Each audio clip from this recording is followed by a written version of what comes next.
Hello, listeners. This is episode 46 of Sound Pollution. Thank you again for stopping by this week. I will be interviewing Scott from the Missing Field, an experimental rock music band. We will be discussing what got him started in music, what his inspirations are, what brought the Missing Field together, recent releases, and as always, stories behind two of the tracks. Please click those links in the description section to find out more about this wonderful band and show them some love. I just want to take this moment with a quick trigger warning. The second track that we are sharing with you today does feature some audio from the Jonestown massacre that some people might find hard to listen to. All right to the show. All right, listeners, I am here with Scott from the Missing Field, an instrumental experimental rock band that has released, now correct me if I'm wrong, I wrote it down, I hope I'm not wrong, 2 LPs and 3 EPs? Did I say it right? Did I reverse it?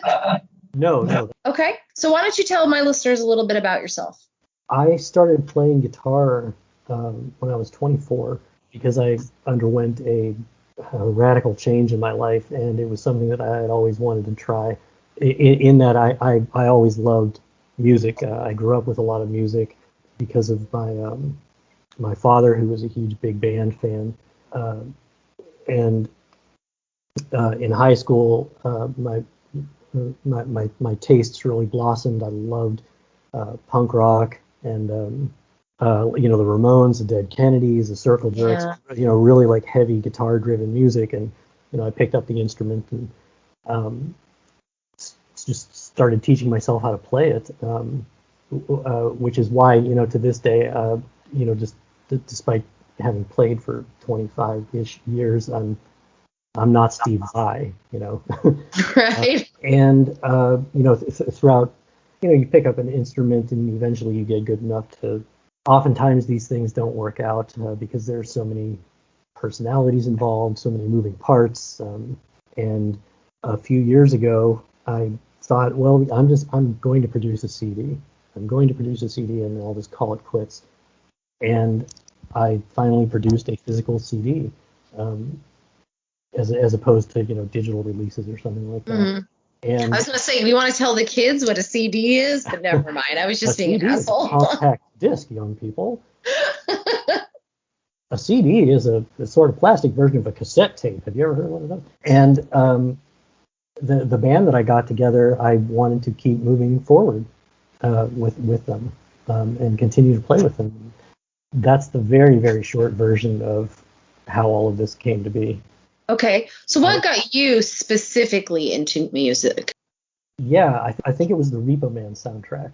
But my musical tastes when I was a kid were variable. That is, like, in 4th grade, I really liked AC/DC. Like Back in Black had come out, and Dirty Deeds Done Dirt Cheap is just, a straight out burner. And I really liked the music. And then, by the time I was in 8th grade, I was listening to ABBA and really appreciating them, just because of the sort of like Baroque style of it, and great harmonies. And like fantastic costumes and stuff like that. But when I heard the Repo Man soundtrack and heard punk rock, I was taken. Punk rock, especially the spirit of it, moved me in a way that other music hadn't. When I was young and as an idealist, punk rock said the things that I knew that I wanted to say but wasn't able to articulate because I didn't have a broad enough consciousness to do so. Because I'm a teenager. Right. And again, those guitar players stuck with me. East Bay Ray from the Dead Kennedys has. Oh yeah. His style is instantly recognizable, and it makes me want to get up and start skanking or break stuff. It's just so evocative, and I just continued appreciating, for the most part, guitar-driven music. The Black Crowes, the Doors, the Grateful Dead, and all of that sort of got it sort of refined itself as I got older and my tastes started broadening. So when I started listening to like Tom Waits and Miles Davis and Albert Ayer, John Coltrane, Alice Coltrane, Sonny Chirac, and my taste just started getting more and more weird, I guess, more and more angular, more atonal, and all of that culminated when I listened to the Mars Volta. Omar Rodriguez Lopez he's a machine. He's an absolute machine. You can hear salsa music, you hear punk rock, you can hear jazz, you can hear folk in his styles. It's incredible.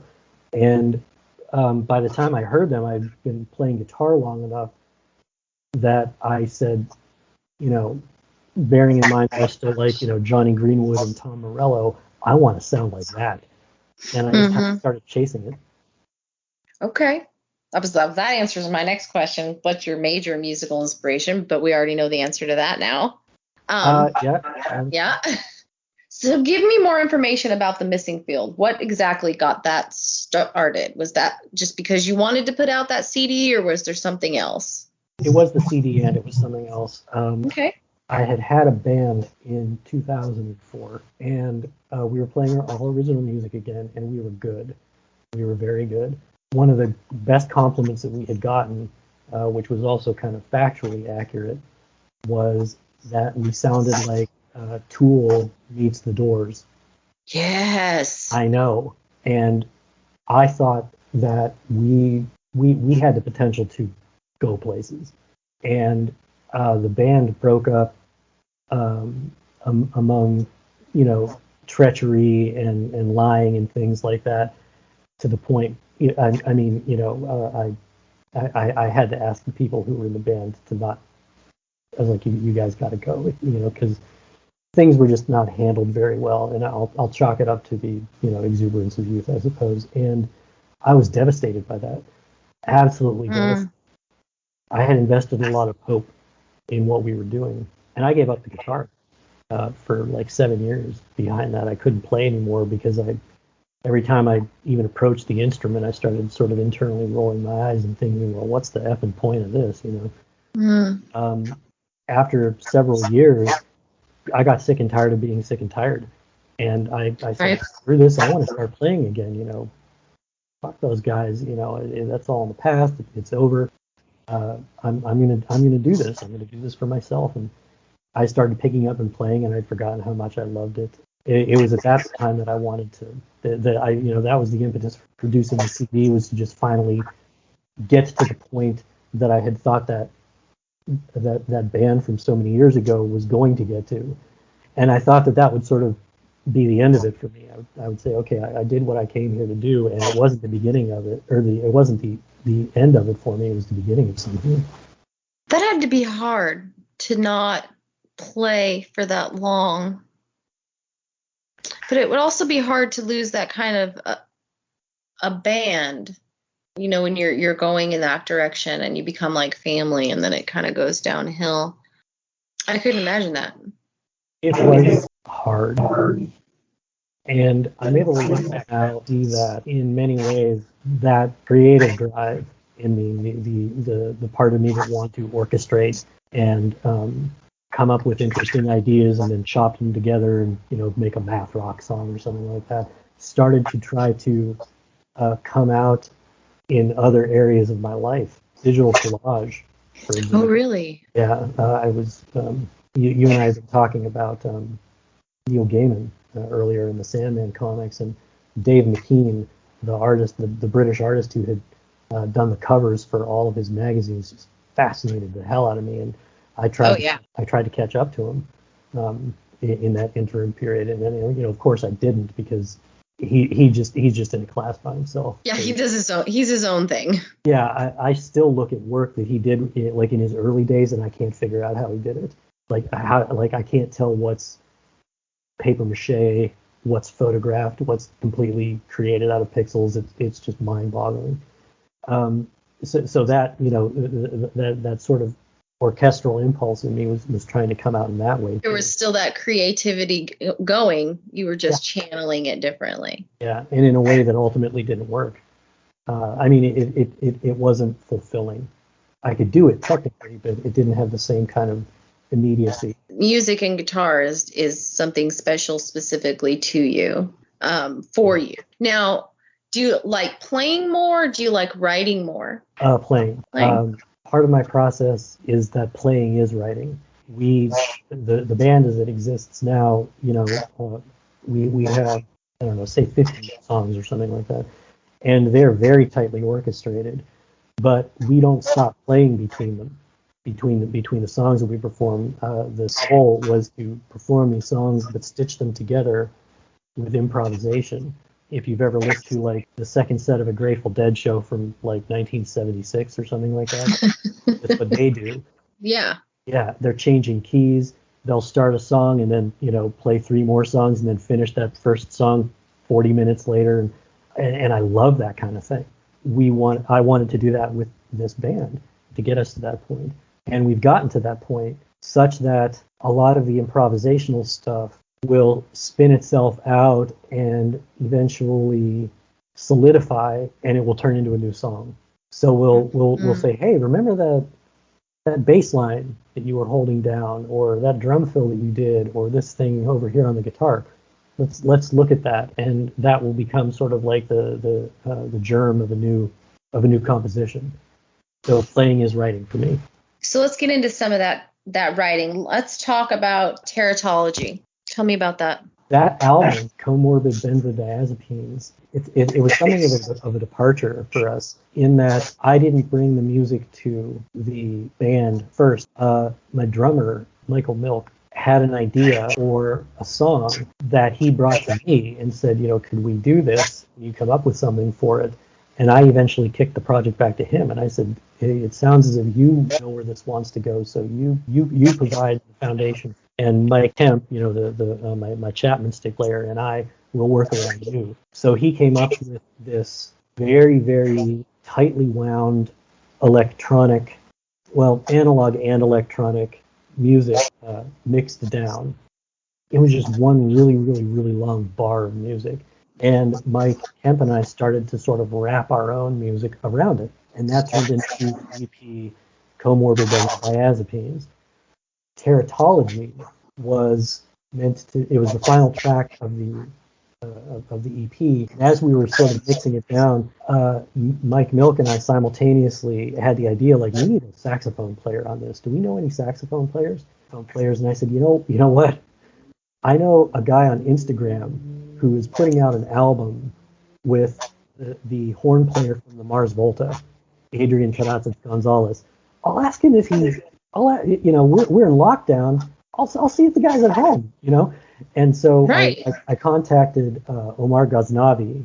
He's a musician and a producer in Houston. And I was like, hey man, how did you get hooked up with Adrian?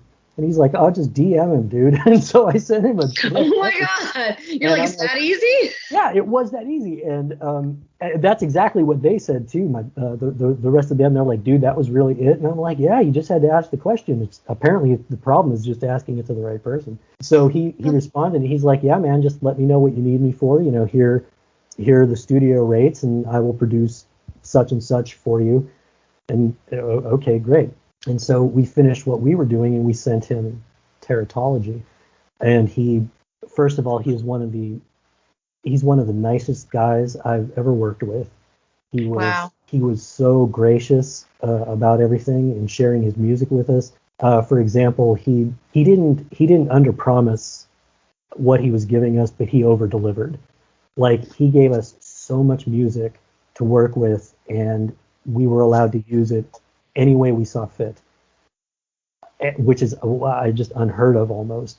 Yeah. Super forthcoming. He was like fun to talk to, via text and email, and he's a great guy. And it blew our minds when we received this stuff. We're like, okay, we have music here from a man who's won a Grammy. Mm-hmm. He's a Grammy award-winning artist, and he's on this album. Oh man, this is bragging rights, dude. Yeah, total bragging rights. And it happened because I DM'd a guy from on Instagram, which again, just very, it's hilarious and mind-blowing.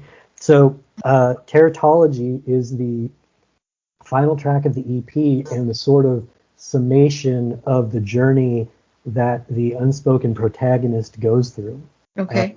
And this is the part of this is the version of teratology where his journey is successful and he gets to where he intends to.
And then life, the vital secret of recognition,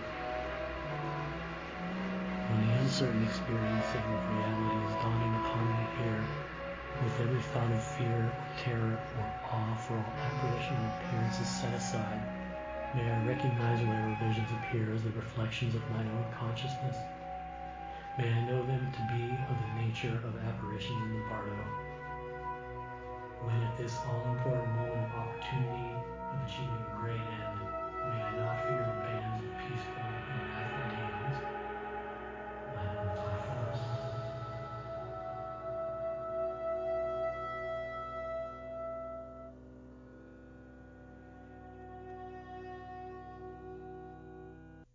Now, the video is very interesting too. Yeah, I watched it. Did you like it? I didn't understand it fully. I'm not gonna lie. I was like, wait, what's happening? It was very visually interesting. If you took it away from the music, it would be art in itself. Oh, thank you. But I wasn't quite understanding exactly what was going on. So why don't you fill me in there? Do you want me to spoil the surprise? Or... No, I don't really want you to spoil the surprise. I guess you're right. I can tell you this though. Can you give me something to go off of so that when I watch it again, I can be like, okay. I can give you something to go okay. off. The journey taken by the unspoken protagonist of the album, who, by the way, is pictured on the cover art, is taken directly from the so-called Tibetan Book of the Dead, the Bardo Total, which means that the person who is taking this journey is dead and is going through the bardos of his death.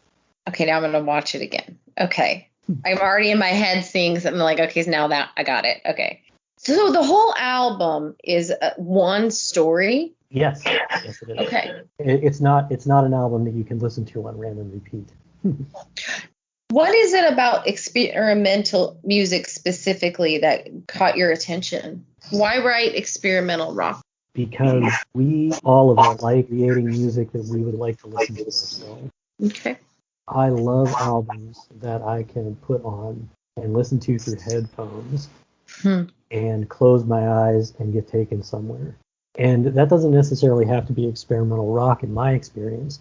For example, the Beastie Boys put an album out called The In Sound from Way Out, which was instrumental versions of songs that they had already released, some of which were on Check Your Head, you know.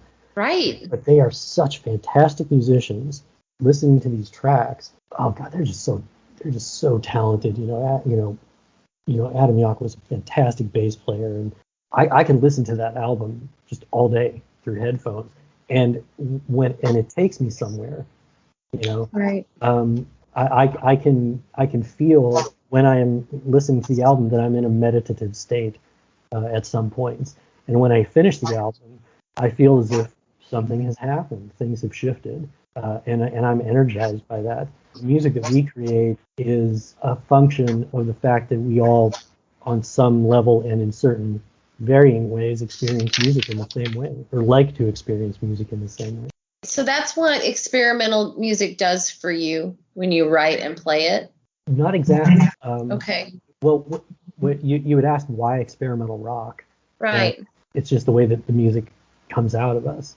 Okay. I mean, and some of it has to do with our influences and our abilities, both the things that we can do and the things that we can't do. Some of it has to do with the fact that, you know, in a lot of ways, the band is, you know, I mean, it consists of weirdos. Hold on, time out. Let's talk about the weirdos, because you've said a couple names, but I didn't quite catch them. They weren't very loud. So who's all in the group and who all plays what?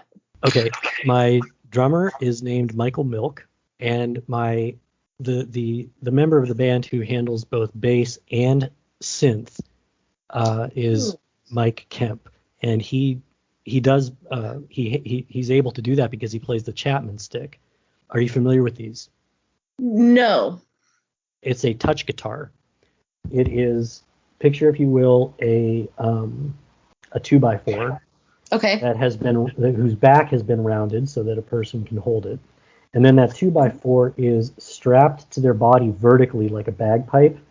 Mm-hmm. And this 2x4 has 10 strings on it.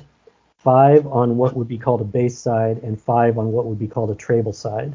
And there are two pickups at the bottom, one which is capable of reading the bass strings and another of which is capable of reading the treble strings, and those can get put out to different sets of pedals. So in tapping these strings, left hand on top and right hand on bottom, left hand holding the treble and right hand handling the bass, you can play synth and bass parts simultaneously. That's sick. I've never heard of this. Yeah. King Crimson, they employed one. They still do. Tony Levin played for them, and it's a wild instrument. Okay, who else is in the group?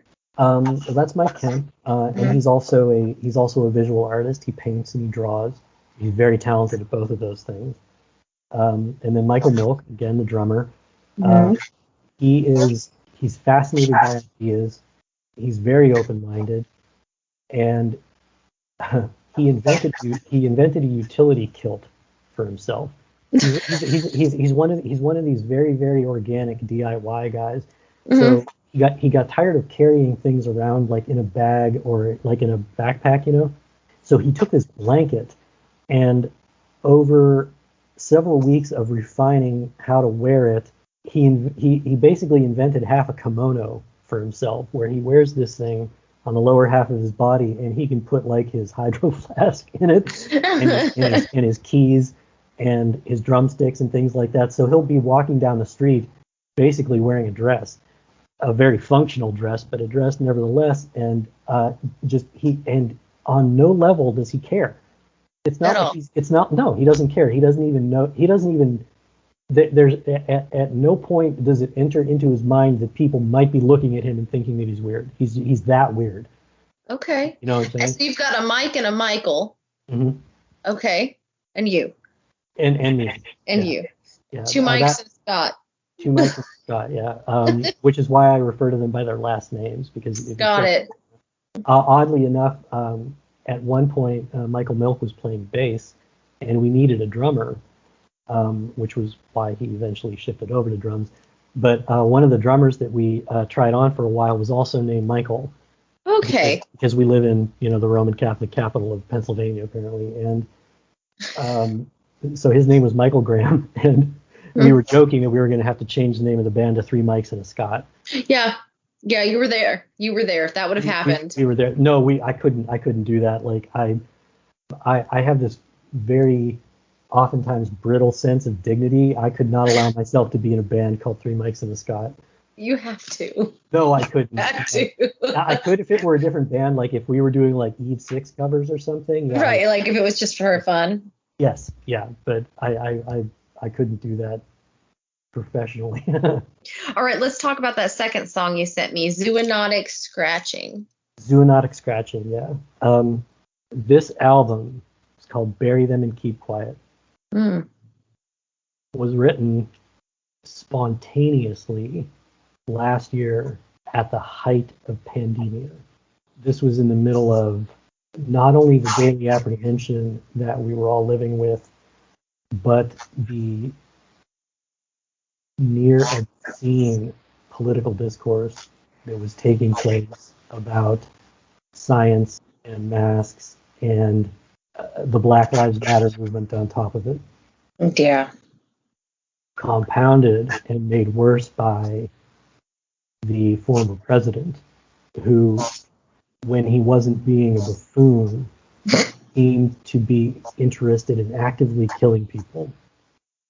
Yeah. And we created this album in a single day. And when I was mixing it, well, let me take a step back. The album is not easy to listen to. If you listen to it all the way through, you will hear Jim Jones talking to the people of Jonestown as he is having them poison themselves with the flavor aid, the poison flavor aid that he had them drink. You can hear children screaming in the background. You can hear parents asking why they're doing this, and all the time you're listening to this guy talk about how he's doing the best thing for them that he possibly can, and that he's never lied to them, and that you know, there were places that would have taken us in before, but, you know, that's dead now.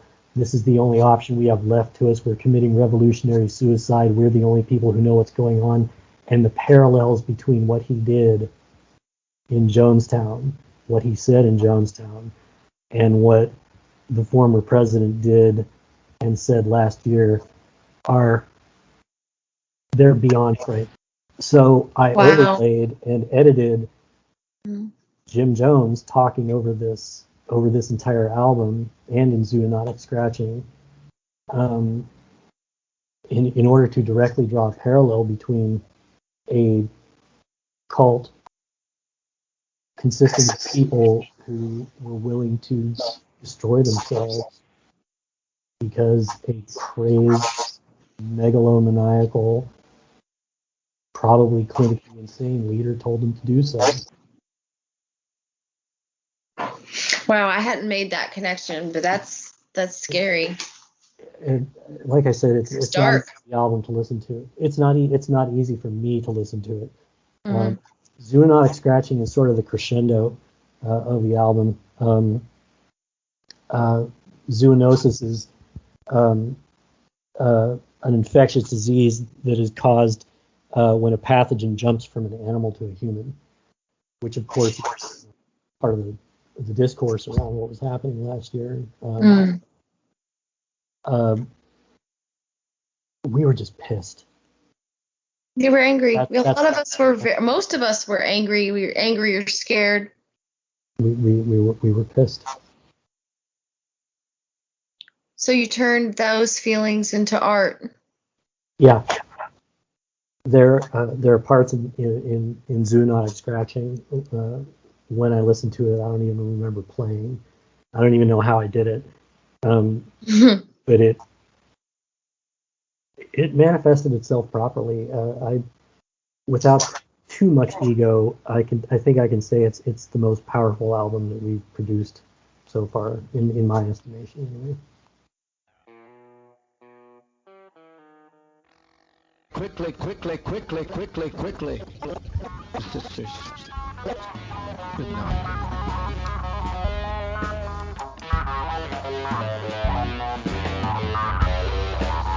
I've been so betrayed. We have been so terribly betrayed.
things are slowly opening up.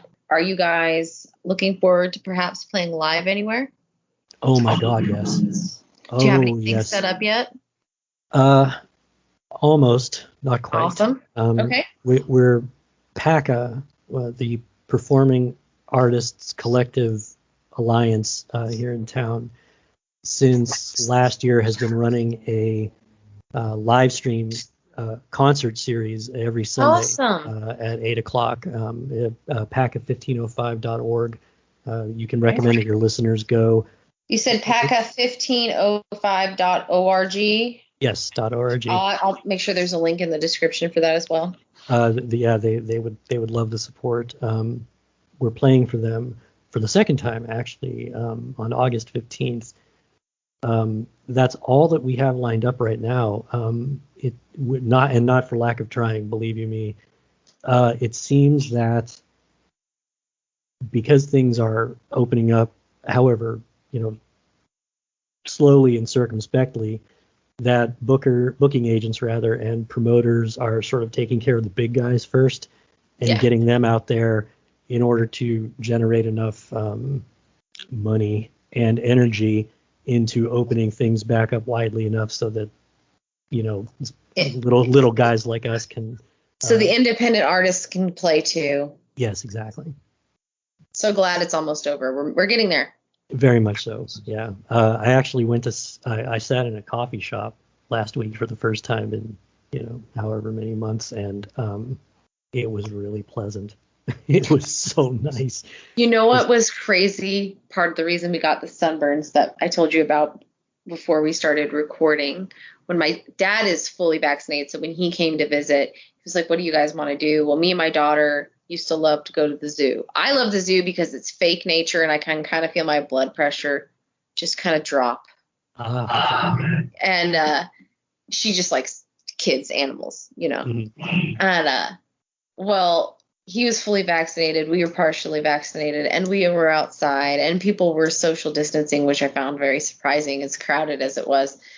And so we were standing outside, and I was just like, we missed the zoo so bad. We have been back 5 times in 3 weeks. That's fantastic. I bought a freaking membership.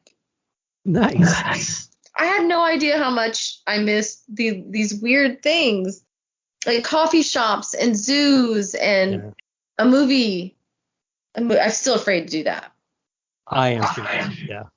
Is there anything you missed about the zoo particularly? Like, was it the red pandas or? Well, there was a baby elephant born that I didn't get to see until I have a thing about elephants and tigers. So that was cute. I was like, I want to see the baby elephant. Like, we heard about it. No one got to see it, and I wanted to see it. And it was still fairly small. Are you allowed to feed the elephant peanuts? No. They don't do that anymore? Okay. No. There's the only thing you can really interact with are the lorikeets, which you can go into their pen and you can hold these little vials of nectar and all those birds will land on you. Yes. They still don't have that open. I'm so fucking sad. That was my favorite thing. Did you ever put the vial of nectar like on your head? No, my best friend did though. Yeah. It's a very strange feeling having a burb, walk on top of your dome, but it's really funny, especially for the people who are looking at you.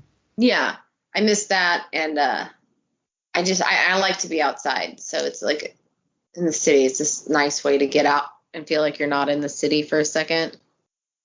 Have you been to a coffee shop yet? I've gone inside of a Starbucks to order coffee instead of going through the drive-thru, and then I walked out. I haven't sat there yet. Okay. And when I went to the hippie part of town the other day, their coffee shops were open, and there were people sitting outside, and I was like, I should really balls up. I'm vaccinated. I can go do this now, and I'm still afraid to do it. Like, I could do a movie now, and I'm still afraid to do it. It's like I don't know when that undercurrent of fear is going to go away. I understand. I'm going to make it go away because I'm never holding still again after this. I think that we all are going to, and I think that we all will have reached a point where we're just tired of it. And, some people obviously hit that wall last, July. Right. whatever reasons, but I think it was Picasso, maybe, who said that once you get sick of being sick, you start getting well. I like that. But the next time you go to the hippie coffee shop, I need to. I highly recommend sitting down and just enjoying the fact that you are in a coffee shop. And maybe I can bring a book from my stack of shame. Bring a book from the stack of shame and get into that sucker, yeah. Get into that book. So how can my listeners find you and your band?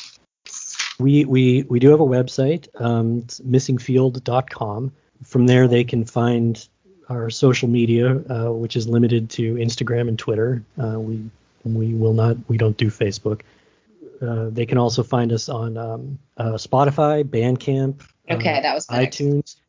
And also, if you really, really hate your family, you can ask Alexa to play some of our songs. No, hold on. I want you to say that sentence all together really clearly. Alexa, play The Missing Field. I'm going to get yelled at. Is Alexa queuing up? No, but anybody who has an Alexa when they listen to this, it will. Oh my God, yes. Okay, and my final question, what advice would you have to give the new musician? The hardest question. What do you wish someone had said to you? I wish that people would have two things to me.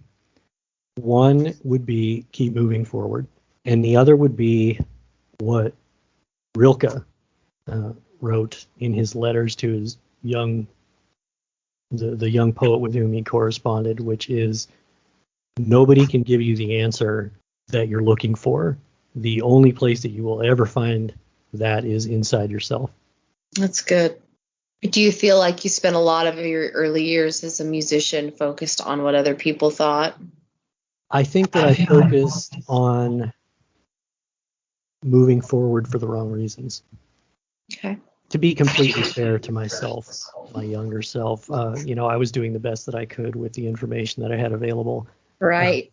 And I didn't lack integrity. At least I hope I didn't, lack integrity. But I was moving forward for the wrong reasons. That's fair. I think we all get a little lost. Yes, we on do. the journey. Yeah. In all fairness. Getting found is that's where the real trouble starts. Huh. That's a lyric to something. You're free to write that down. I already was. Okay. Just cite me in the liner notes. That's all I want. Kidding. Hey, if you beat me to it, that's fine too.